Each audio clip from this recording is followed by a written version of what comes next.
Saya itu pemuja Allah yang serius. Sama ya pemuja Allah, tapi kan kadang kurang alim. Saya ini pemuja Allah serius. Saya itu kalau ngaji, ya ngaji biasa belajar, itu sering nangis ya, nangis seneng. Misalnya saya baca tadi, Miftahul Jannah la ilaha illallah, kunci kok dikasihkan. Kita ini masuk neraka gak pantas, enggak bawa kuncinya kok masuk gitu. Harusnya kita ini masuk surga, kita kan pegang kunci surga, gak pegang kunci neraka. Maka aneh kalau kamu masuk neraka itu aneh. Coba kita pegang kunci surga apa kunci neraka? Tapi kata teman saya suon rokok rano kunci ini. Karena tidak ada pintunya. Terus saya bilang, kamu kok tahu? Memangnya mau ke sana, kata saya. Saya tidak punya rencana tahu neraka. Dan saya meskipun guyon itu serius. Bedanya orang alim sama ndak itu di situ. Kalau orang alim itu guyon itu masih benar, masih serius. Coba saya bacakan ayatnya. Ala inna auliya Allahi la khaufun alaihim wa lahum yahzanun. Terus lahumul busyra fil hayatid dunya fil akhirah. Artinya kalau mungkar nangkir dengan penampilan garang gitu, berarti ada ketakutan apa enggak? Ada. Padahal ciri utama walinya Allah tidak ada ketakutan. Makanya itu termasuk dalilnya Sayyid Muhammad. Tidak semua orang alami seperti itu, karena wali-wali itu la khaufun alaihim wa lahum yahzanun. Wa ana kiai ketemu karena kerja buat tidur wedek. Iku rezeki ora kok pertanyaan itu nak konan santri piye. Lho isen wis kiai dihanjuti mungkar nakir. Malu gak kira-kira? Mesti pelengahan konan santri piye. Nak jawabannya gampang karena pernah ngajar tauhid. Makanya Sayyidina Ali ini ceritanya ada di kitab Nurul Dholam, sama lihat di kitab Nurul Dholam karangannya Syekh Nawawi Banten. Itu Sayyidina Ali itu ya, andikan orang biasa mungkin ya agak-agak hasut, tapi ini wali gak boleh kamu katakan. Dia itu mangkal sama Umar. Orang kok setiap orang pernah dibentak, apa dia berani bentak mungkar nakir? Penasaran dia. Bagaimana perangnya Umar itu berlanjut enggak gitu kira-kira. Akhirnya minta, ya Allah saya minta kasyaf. Ya karena yang minta Sayyidina Ali karena mau wajah dituruti sama kasyaf. Dilihat Sayyidina Umar pas meninggal itu. Jadi hasud itu ya kadang penting asal baik. Loh betul, bahasa Kanjeng Nabi kadang la hasada illa fisnaten. Itu Nabi bahasakan ya hasad. Gus Verson aja yang nafsirkan ghobtoh. Itu kan gaya-gayanan sebagai ulama. Aslinya Nabi ngendikannya itu la hasada illa fisnaten. Ulama yang ganti itu namanya ghobtoh. Wong Nabi sendiri nyebut hasad, kok kamu tafsiri ghobtoh. Ya hasad ya hasad. Udah nggak usah ditawil-tawil, pokoknya gitu. Kalau sama nggak percaya nggak apa-apa. Kok gitu aja kok repot. Karena sama nggak percaya kemungkinannya dua. Satu nggak ngerti. Dua sama-sama alim. Kan dari awal kalau sama-sama alim kan laisa li alimin ayuqallida aliman akhor. Kita nggak perlu saling mengikuti. Ngapain hasud? Biasa aja. Akhirnya Sayyidina Ali kasar. Pas Umar bangun, setelah mati kan bangun, setelah meninggal bangun. Mungkar nakir datang dengan perang yang sangat garang. Itu digambarkan Sayyidina Ali, matanya itu kalkidril ghali, kayak apa kendil yang apa menganga. Wah seru. Sayyidina Ali senang, paling takut ini Umar. Senangnya bukan main, wah ini mesti takut Umar. Biasa. Ternyata enggak, Umar malah bangkit. Woi mungkar nakir ya. Kamu tahu menghadapi siapa? Itu betul. Kamu itu menghadapi temannya ahabbal khalqi ilallah. Yang diandalkan temannya bukan dia. Kamu tahu yang kamu hadapi, saya ini teman kekasihnya Allah. Jadi boleh kamu mengandalkan Mbak Virjon. Tapi nanti resikonya mungkar nakir tanya, itu Virjon siapa? Wah itu masalah itu kan. Makanya syaratnya wali itu harus ma'rufun fis sama. Di langit sudah populer. Makanya dulu ada orang yang saking seninya Abdul Qadir ditanya apa saja jamnya Abdul Qadir Al-Jilani, itu aman karena beliau populer. Makanya program kita harus populer dulu di langit. Nah, itu nanti kalau dicatut oleh santri-santri nggak apa-apa. Kalau nggak populer nanti dicatat itu siapa? Masalah ini. Umar itu yang dibanggakan itu, kamu tahu saya siapa? Ya enggak tahu, saya ini temannya kekasihnya Allah. Temannya Muhammad, iya Muhammad Rasulullah. Mikir, waduh, repot.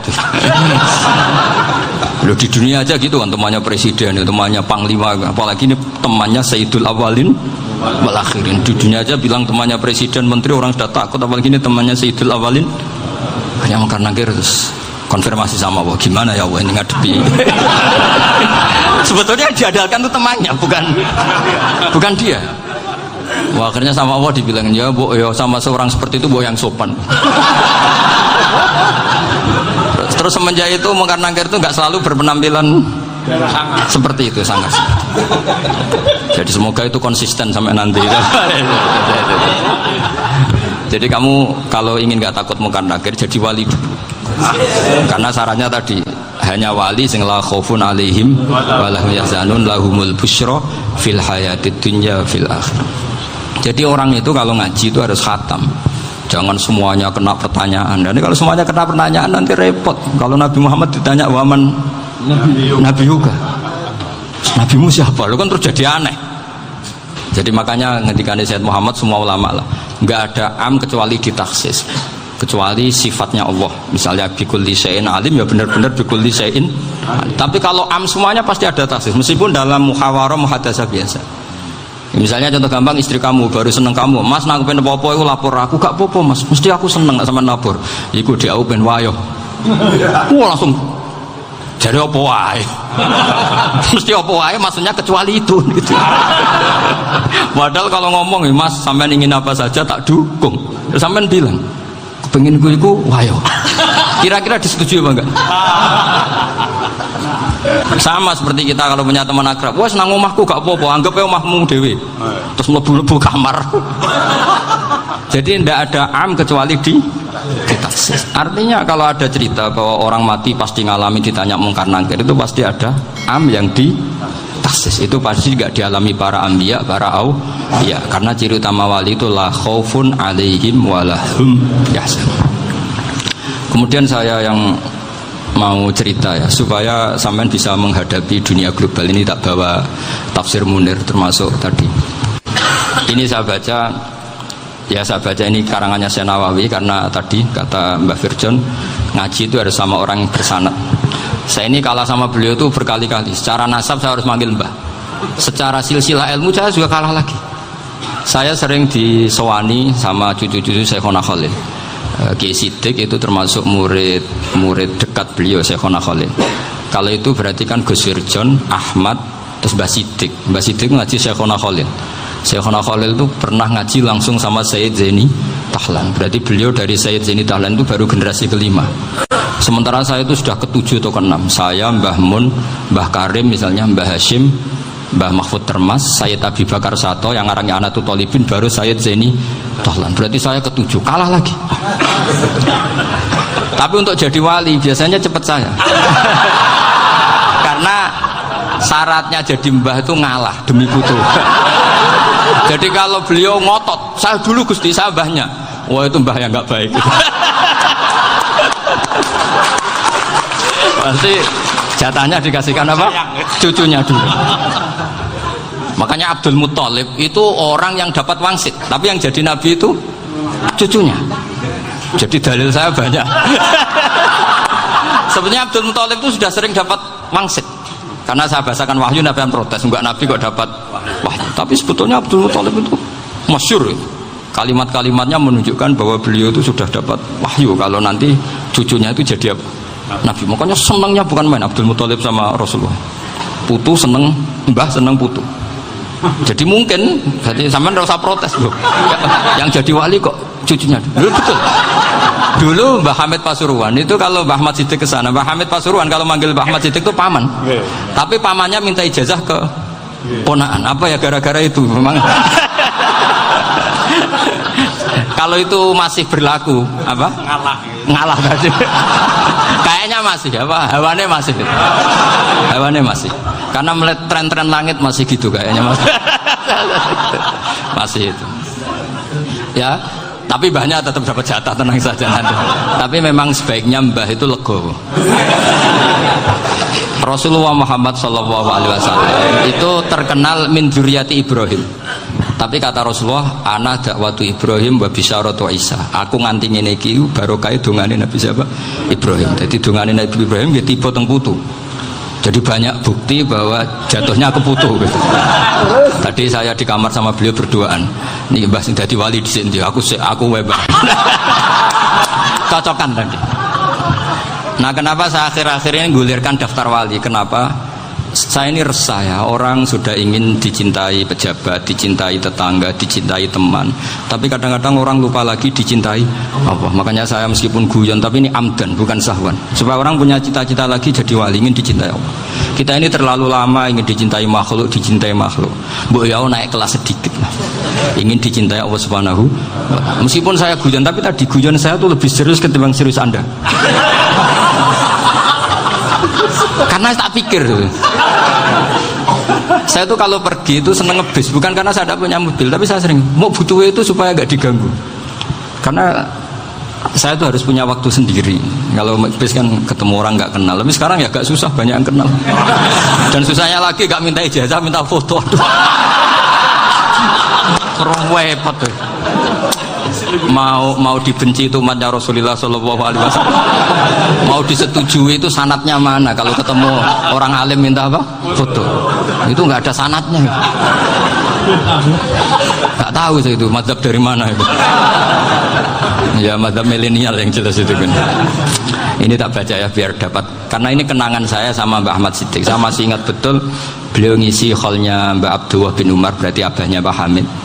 Karena mbah saya itu Fatimah binti Khalid bin Umar, kalau Mbah Hamid itu Hamid bin Abdullah bin Umar. Itu saya masih ingat betul zaman itu Mbah Hamid tiap hall di Lasem itu rawuh dan saya derek mbah saya karena masih misanan datang ke Lasem. Itu beliau pas itu ngisi sama Mbah Mun. Mbah Mun masih muda, Ki Ahmad Siddiq sepuh senior.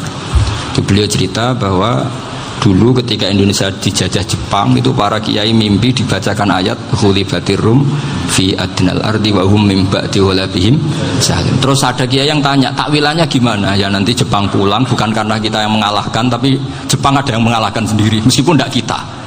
Kayak dulu Faris tidak dikalahkan Islam tapi dikalahkan Romawi, tapi yang senang umat Islam. Wa yauma idzi yafrahul mu'minun. Itu luar biasa ulama-ulama kita. Delalah kejadiannya Indonesia seperti itu, yaitu kita tidak mengalahkan Jepang, tapi Jepang pulang sendiri karena dikalahkan apa? Sekutu. Ya ini saya baca. Ini tidak usah dicek bacanya benar apa enggak, sudah aman apa? Aman. Karena kalau saya salah itu ya sengaja. Artinya ya sengaja, ya biasa maksudnya. Saya kemarin ngisi di Pondok Peloso, di Pondok Al Munawir Jogja. Salah itu ada dua, ada salah yang memang benar-benar salah, yaitu nggak apa-apa bisa dimakfu, karena mesti sangke wong goblok salah yang terus itu. Ada salah bawaan ilmu, itu repot tuh dadaninnya. Karena misalnya kita yang biasa belajar qiraah safah wayah sibuhu, mesti diulang lagi wayah sabuhu. Karena qiraahnya Imam Asim itu hasibah yah sabu bifathis sin. Sementara kita kalau ngaji kitab kulino yahsib. Sehingga kita yang biasa belajar safah itu kalau baca kitab itu kayak orang bingung. Kadang-kadang yang ngaji juga bingung. Gus Pak mau cok bulan pilih. Ya tepat-tepatan. Ada yang mengatakan Gus Pak bingung, ada yang mengatakan Gus Pak alim alama. Ya tepat-tepatan nasib tadi. Karena memang ya safah memang seperti itu. Misalnya kufuan itu Imam Asim baca kufuan. Tapi beliau punya murid namanya Syu'bah. Itu kalau baca kuf'an. Makanya kita itu, ini kan khataman Quran ya, jadi saya menyinggung sedikit tentang qiraah safah. Tadi beliau juga sudah tak kasih kitab saya Hifdzuna li Adal Mushaf. Sama tak ajari latihan safah, memang angel ya. Makanya yang nggak bisa itu wong pinter, sudah tahu angel ya nggak usah diteruskan kan. Orang menghindari barang angel itu pinter apa goblok? Pinter. Berarti wong goblok pinter. Saya tuh makanya sama orang goblok tuh respect. Jadi orang alim tuh angel apa gampang? Angel. Menghindari barang angel pinter apa goblok? Loh, orang menghindari barang angel pinter apa goblok? Pinter. Berarti wong goblok pinter. Jadi saya sama orang-orang goblok itu respect. Sudah tahu jadi orang alim angel ya barang angel ya harus dihindari. Makanya saya ini insya Allah umatnya Nabi yang termasuk yang terbaik. Amin. Karena mencintai umatnya Nabi termasuk yang goblok. Itu tidak gampang itu. Karena tadi sudah tahu ya, Seperti itu loh orang naik panjat pinang itu. Itu yang naik karena ingin hadiah. Yang nonton sudah tahu, wah licin kok dinaikin mau keplodok. Tapi orang sepakat yang nonton juga pinter karena sudah tahu ribet kok. Tuku yang pasar kena lah apa mana. Sama juga gitu. Ngalim tafsir angel, ngalim fikih angel. Ada karek ngaji ngerekam kan gampang. Itu pinter apa goblok? Pinter. Iya. Makanya kula niku mbok buruhno ngono tok. Saya tadi dinasihati Mbak Firjon, moga-moga hati saya selamat. Saya itu meskipun kata orang banyak, muhibbin saya banyak, tapi saya insya Allah tidak riya. Saya itu pakai kitab namanya Tasbidul Fuad, itu karangannya Sayyid Abdul Al-Haddad. Ketika beliau punya muhibbin banyak ditanya, bagaimana ya Habib Anda menjaga hati Anda? Jamnya Sayyid Abdul Al-Haddad itu nih, innama azzamu Allah. Mereka itu sebenarnya menghormati Allah, cuma butuh sarana, dan itu saya. Jadi saya tahu sampean semua itu mencintai Quran, mencintai sunnah Rasul, mencintai hadis-hadis Rasul. Cuma sampean kan karena nggak paham, terus manfaatkan saya. Jadi sebenarnya saya ini korban. Korban. Jadi saya mau riak gimana? Korban kok mau. Bangganya di mana tuh? Coba sampean misalnya ngaji tafsir, belajar sendiri kan susah. Terkitnya susah, maknanya susah. Bahkan beli kitabnya kadang nggak kuat. Loh, untuk jadi alim tafsir itu kan harus beli kitab. Loh, saya sering belajar kitab itu jutaan. Tafsir Tobari, saya pernah beli kitab Fakhrur Razi itu berapa coba? 27 jilid. Karangannya Fakhrur, belum karangannya ulama modern Imam Sa'rawi. Itu berapa jilid? Itu jutaan. Saya kemarin juga dihadiahi kitab Pak Quraish Shihab namanya Faidul Bari fi Syarhil Bukhari. Pak Quraish Shihab yang terkenal. Dia sering diskusi sama saya ngasih hadiah beliau ngasih hadiah saya. Wah itu harganya nggak kuat. Tidak kuat kadang di Indonesia nggak ada coba. Dan sama orang hebat menghindari kesulitan itu. Yang kesulitan itu, sebab ngaji ikut, kalau nggak paham dirukun rekamannya sudah gitu. Pinter mana sampean sama saya? Pinter sampean kan? Bikin sosis susah, beli aja kok repot kan. Nah, makanya nggak boleh orang bilang, wah aku goblok reso tafsir aku wong pinter. Makanya nanti kalau saya ketemu Nabi tidak termasuk orang yang mentahkir orang Islam. Kafabil mari isman ayah kira akhahul muslim. Jadi cukup orang itu dosa kalau menyepelekan orang Islam, termasuk darani sampean goblok itu dosa. Caranya nggak darani goblok ya tadi di logika tadi. Alim itu angel, gendari angel itu pinter, berarti wong bodoh pinter ya sudah gitu. Tapi tetap bodoh. Tapi ini satu cara untuk saya respect gitu. Coba orang yang ngaji tafsir saya banyak, mungkin ribuan, itu sebetulnya mencintai Quran.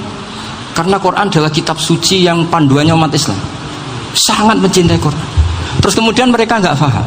Terus mencari orang yang memahamkan. Burono lah cara jawabannya. Terus keren saya itu di mana coba? Lah terus mereka kurang ajarnya gini. Kalau paham itu ya alhamdulillah paham. Kowe nak ngaji Gus wae ngono tok. Tapi nek ora paham, ora nyalano akal ya. Mari Gus Ban nerangno cepet mulane gak paham. Ora kok nyalano teke sing lelet. Maksud kan, masya Allah, naudzubillah. Sebetulnya tingkat kurang ajarnya tinggi sebenarnya. Jadi kalau nggak paham itu kadang nggak nyalahno uteke. Kayak mau misalnya, mau mari mikir aja jelas. Padahal misalnya jelas orang mesti paham, bodoh. Paham ya? Jadi kata Sayyid Abdul Haddad, innama azzamu Allah. Sebenarnya mereka itu sangat menghormati Allah. Makanya kita nggak perlu mengatakan wasilah itu kafir, nggak akan. Karena orang tawasul sama Rasulullah itu ingin dapat ridhonya Allah lewat orang yang dicintai Allah.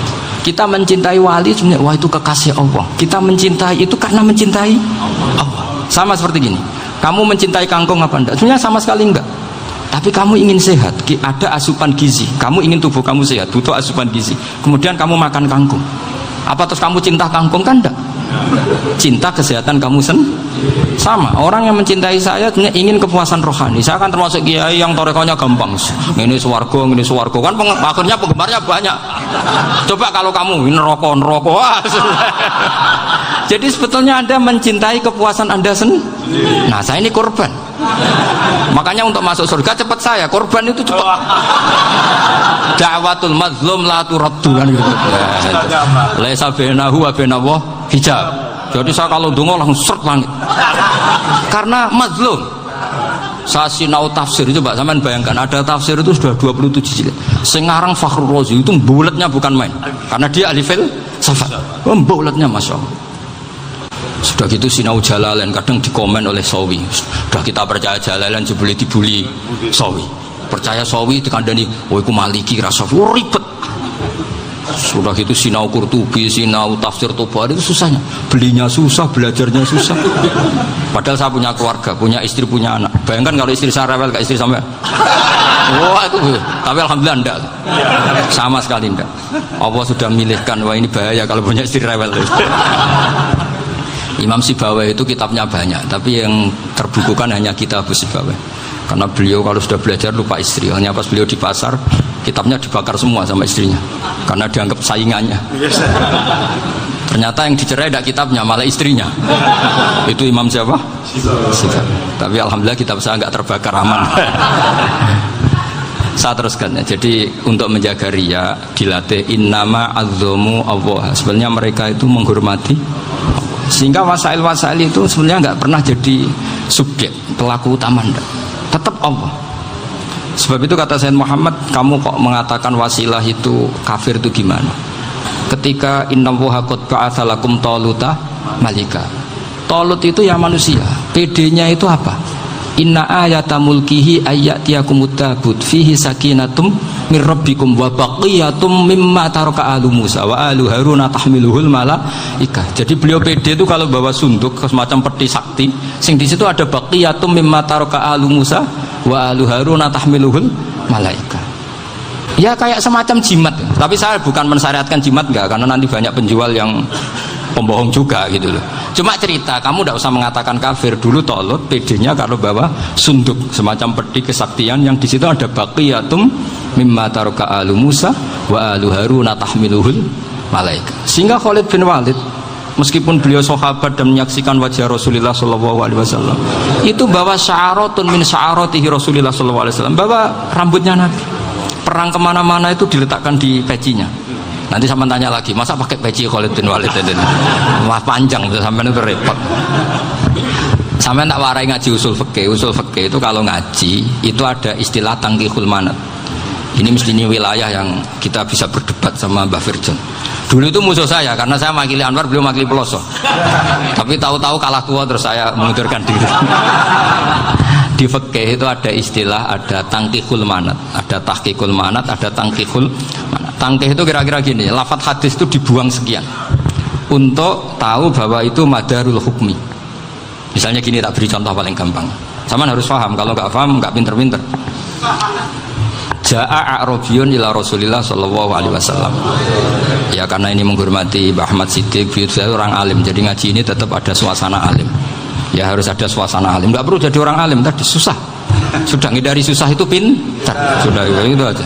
Jadi orang alim susah, ngindari barang susah pintar. Berarti orang tidak alim pintar. Nah, meskipun tetap sudah kita itu pegangi sampai mati nanti. Loh, jadi orang alim itu repot. Itu kata Imam Ghazali, kalau orang alim kalau mau masuk surga itu sama Allah nggak boleh. Kif, kamu nggak boleh langsung masuk surga. Coba cari umat kamu, syafaati dulu. Ya saya takut nyari sampean tidak bisa kembali. Saya tidak punya rencana itu. Pokoknya mau masuk. Boleh sampean kuaduan. Aduan balik raroh dewe, repot nanti saya. Berat jadi orang alim itu berat. Ya saya teruskan ya. Ada tangkihul manat. Ja'a a'rabiyun ila Rasulillah sallallahu alaihi wasallam.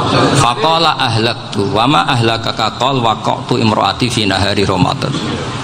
Ya sinan kita, saya ini rusak ya Rasulullah. Kenapa? Karena saya menjima istri saya fina hari Ramadan. Terus kata Nabi, kamu harus bayar kafarah. Napa Nabi kafarah? Puasa 2 bulan.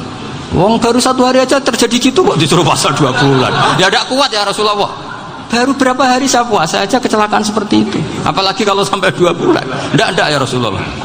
Ya sudah kalau gitu kamu pertama ngasih makan apa? Itku rokobah kan, pertama merdekakan budak. Tapi kan sekarang nggak ada budak, makanya terus sekarang langsung puasa. Wah ini nggak bisa semua. Ya sudah ngasih makan orang 60. Kasihkan siapa ya Rasul? Ya orang fakir. Saya ini paling fakir di kampung saya ini orang paling fakir. Jadi mulai dulu orang fakir itu hubungan suami istri itu paling lancar mulai dulu.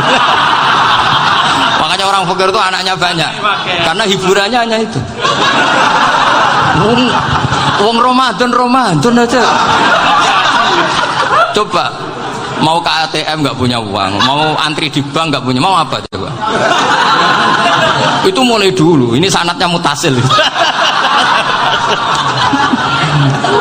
Wah, akhirnya sudah sanksinya kan tadi ya idku raqabah atau puasa 2 bulan berturut-turut atau ngasih makan 60 orang miskin. Lalu kata ahli usul fikih, kata Arabi dibuang, nggak menjadi catatan hukum. Orang kota pun kalau melakukan itu juga kena sanksi yang sama. Imro'atau juga dibuang. Andai kan itu dilakukan untuk amatnya juga ketentuannya sama. Nah sekarang perdebatan antara Imam Syafi'i dan Imam Malik begini. Sekarang pertanyaan gini, jima istri itu hukumnya boleh apa haram? Boleh kan? Lalu kalau ada orang tanpa udzur kemudian makan siang-siang, cara Imam Malik hukumnya sama, harus kena sanksi yang sama. Karena sama-sama hadku hurmati Ramadan bighairi udzrin syar'iyyin. Sama-sama merusak hukum Ramadan tanpa udzur syar'. Lu jima itu tidak zina. Kan hukumnya jaiz. Nah, sekarang makan hukumnya jaiz, harusnya juga kena ketentuan yang sama. Cara pikirannya Imam Malik. Nah, alhamdulillah Imam Syafi'i gak setuju. Wah, cara setuju repot. Bahkan orang-orang Syafi'i sudah punya khilaf, kalau gitu minum dulu. Iya, biar tidak kena. Iya, biar iftarnya pakai minum. Setelah minum baru jima kan. Ya. Ini sudah menyiapkan khilafnya. Ini khas Syafi'i ini, bongsong rekayasa hukum. Nanti bisa belajar jauh cara ngakali hukum. Makanya guyonan yang masyhur Gus Dur itu gitu. Ada seorang kiai atau Gus lah, ya punya salah, namanya manusia kan punya salah, entah cangkruk entah apa, pokoknya punya salah. Ada wartawan yang ngiranya semua kiai itu orang suci, sehingga tanya sama Gus Dur, Gus itu ada kiai kok ya pokoknya salah lah gitu. Tapi jangan bayangkan dosa besar, enggak, kecil-kecil aja. Itu gimana itu, padahal kiai kan orang suci. Jawabnya Gus Dur lucu, ya justru yang boleh salah itu para kiai, kalau kamu nggak boleh. Loh, kok bisa Gus? Karena mereka tahu caranya tobat. Repot. Kalau kamu nggak tahu caranya, sama pelanggaran hukum itu ya harus pakar-pakar hukum. Ya. Itu yang tahu caranya rekayasa. Kalau kamu ya kena pasal kan ya. Jadi kamu jangan niru saya. Saya ini punya sekian cara untuk nah, itu namanya khilah. Makanya kata Sayyid Muhammad, kamu tidak usah anti khilah. Karena Abu Hanifah itu membolehkan khilah, kitabul khiyal. Yang penting kamu soleh dulu. Setelah soleh nanti Allah maklumi. Soleh dulu, syaratnya soleh dulu. Kalau tidak soleh jangan. Contohnya gini, ada orang mau puasa lemes sekali, mau makan. Gampang. Kalau langsung makan kan kayak hadku hormati Ramadan biwiri udrin syarian. Aku langsung mau jembera sowan Mbah Firjon. Sudah, status saya apa? Musafir. Nah, sudah. Berangkat aja sampai Tuban makan. Nanti kalau nggak jadi ya nggak apa-apa, sudah kan mulai pergi sudah musafir. Saya tidak tahu nanti malaikat tertarik gebuki nggak tahu. Tapi itu ada khilafnya, asal soleh lah. Karena kata Sayyid Muhammad dan semua kitab mengatakan itu. Kalau sama nggak tahu ya kebablasan. Nabi Ayub, yang nabi yang terkenal gudikan itu siapa? Ayub ya. Nah, itu yang Israiliyatnya kan seru lah. Gudikan dikukur bek kreweng itu terlalu lah kalau itu. Untuk kreweng konti ning Arab ora kreweng itu sudah masalah itu. Singkat cerita, Nabi Ayub ketika diasingkan kaumnya itu kan nggak punya sumber makanan. Lah orang lelaki itu mulai dulu egois. Istrinya Nabi Ayub itu cantik sekali. Udah cantik, rambutnya bagus. Makanya kamu nggak usah tanya kenapa istrinya kayak banyak yang cantik. Ya, nah warasatul anbiya, nggak boleh gitu. Kalau nggak cantik ya warasatul anbiya dari segi balak. Istrinya Nabi itu semuanya cantik. Nggak usah tanya sebabnya apa, pokoknya gitu, semuanya cantik. Singkat cerita, beberapa kali istrinya Nabi Ayub itu kerja demi bisa nafkahi Nabi siapa. Suatu saat itu tidak ada pekerjaan yang cukup untuk beli roti. Satu-satunya peluang dapat rezeki itu putrinya raja itu rambutnya berondolin. Terus ada sayembara siapa yang rambutnya bagus mau dibeli. Sampai rambutnya istrinya Nabi Ayub itu dijual. Nabi Ayub tersinggung karena itu mengurangi kecantikan. Jadi lelaki mulai dulu gitu. Udah nggak urun kalau istrinya nggak cantik itu komplain. Itu khasnya lelaki. Jadi kalau kamu gitu ada sanadnya juga, tenang saja ya. komplain ya pegawai. Saking mangkelnya Nabi Ayub terus ngendikan la adriban naki mi'ata sautin, kamu akan saya pukuli dengan mi'ata sautin atau dengan 100 cambukan atau mi'ata dikhtin atau mi'ata apalah sesuai konteks zaman itu. Engko namanya pecut tuku konti kok ribet lagi. Singkat cerita akhirnya ketahuan bahwa istrinya menjual itu demi Nabi Ayub. Allah nggak ridho kalau kekasihnya yaitu istrinya Nabi Ayub wis perjuangan kayak gitu malah kena hukuman. Tapi Allah juga nggak ingin kekasihnya yang bernama Ayub melanggar sumpah. Padahal beliau sudah sumpah, wallahi demi Allah nanti tak pukul dengan 100 kali. 100 kali dengan lidi lah misalnya, contoh yang gampang tuh lidi. Akhirnya sama Allah dikasih satu solusi. Wa khud biyadika dikhtan fadrib bihi wala tahnas. Ya sudah, lidi itu ikat jumlahnya 100. Terus pukul sekali saja. Anggap saja sudah 100. Iku pangeran sing wari ngakali ngono iku pangeran. Tapi syaratnya soleh. Syaratnya soleh. Jadi kalau kamu anti khilaf berarti anti ajarannya Allah di ayat itu. Wa khud biyadika dikhtan fadrib bihi wala tahnas. Itu dulu ada, ini cerita di Ithaf, ini cerita terakhir, ini sudah sama, jangan nama sudah. Terus pengumuman tadi yang nggak pernah sepuh ngutang saya itu haram tadi. Karena tadi saya punya kewajiban di rumah yang bisa menggugurkan ya kewajiban yang lebih besar. Lebih besar itu ya tadi bisa pernah guru, pernah sepuh, yang jelas nggak umur sampean menangkap itu tua serepot itu. Ada raja itu ganteng kaya, senengannya nikah perawan cantik. Itu semua kampung mesti kenal. Mungkin digilir atau gimana pokoknya. Suatu saat ada pemuda suka sama perempuan yang di kampungnya, cantik sekali. Kemudian pemuda ini ternyata pekerja di kerajaan itu. Tiap hari ditanya, oh itu yang di kamu yang cantik siapa? Mau saya nikahin gini. Wah bahaya, ini saingannya raja. Jadi yang dibidik pemuda tadi itu saingannya. Si raja ini orang yang namanya raja kan gengsinya tinggi. Kaifatang kihuha wa qad ra'aitu qad qabbalaha rajulun. Kobok nikahi, saya itu pernah melihat dicium lelaki. Wah, gak mau. Gak gelem, kadang ditambung lan wa qad qabbalaha rajulun. Saya pernah melihat sendiri qabbalaha rajulun, dicium oleh lelaki. Wah, sudah gak minat raja langsung gak keren. Suatu saat pemuda tadi nikahi perempuan itu. Rajanya marah-marah, kamu lelaki gak punya harga diri gini. Gak punya selera, gak punya harga diri, sudah pernah dicium orang kok tetap dinikah. Terus bilang ke raja, ta'rif manir rajul, lelaki itu siapa? Abuha. Kamu tahu lelaki itu siapa? Sopo? Abuha. Bapaknya. Saya kan hanya bilang rajulun. Pernah dicium lelaki. Lah pikirannya raja itu lelaki kue-kue ngene iki. Tapi butuh etan mau rojo ben gak sido itu aja tuh. Baru kayak digulirkan gitu wakot kebalah rojulun. Wah nggak mau. Setelah itu suatu saat pegawainya tadi nikahi perempuan. Kamu nggak punya harga diri gini. Kamu tahu mandir rojul apa abuha? Wah nak ngono aku gak poho-poho. Lah monggo sakniki wis bojo kula. Ora trimo wis diambung wis macam-macam. Lah itu namanya khilah. Apa? Khilah. Kalau di Balawa disebut tauriyah atau apalah. Tapi saya tidak ngajari sampean seperti itu. Sudah pinter sebelum saya ajarin. Bangsa ngakali kan sudah pinter. Saya kira demikian. Assalamualaikum.